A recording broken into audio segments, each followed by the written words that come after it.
Gotta go out there and finish this strong. That's what good teams do. They finish strong.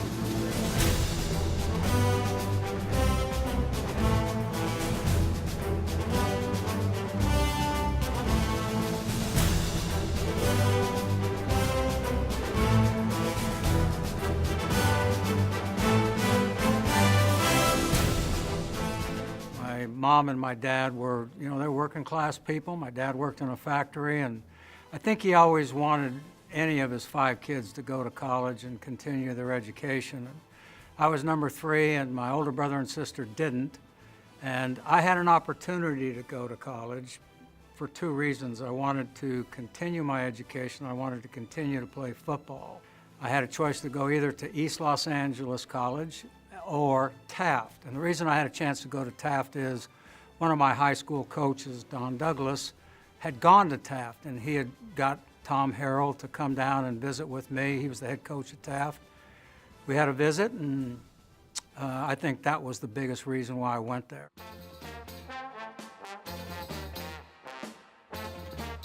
I drove up to Taft one spring day because I wanted to see the place before I went there in August. And my first thought was, this is a small place, unlike where I grew up in East LA.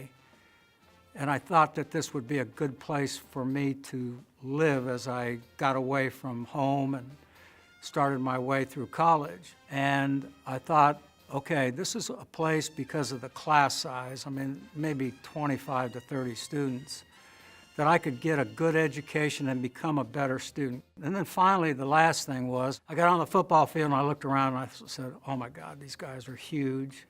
These guys are fast. I was an offensive lineman and a linebacker at 195 pounds. And I thought, oh man, I've outkicked my coverage here, I'm in trouble. But, it's just like anything, you just keep working at it, and usually, you can do all right.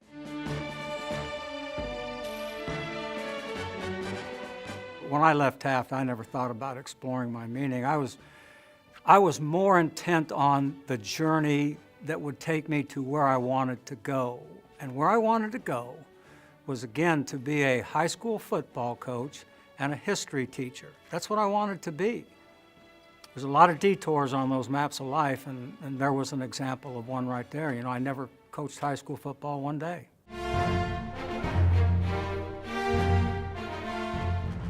I'm glad it's to this point now where a college like Taft has a veterans program. I think that's a great thing because as a guy who has served in the military, in the Marine Corps as a 6-year reservist, and I was about to say ex-Marine, but when you're a Marine for life.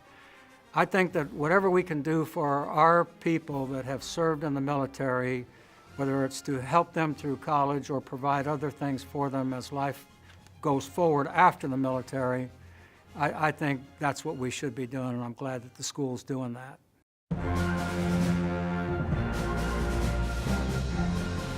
It's human nature to label or to limit other people. We're doing it right now when we get ready for this draft. This guy's too short. Oh, this guy's too slow.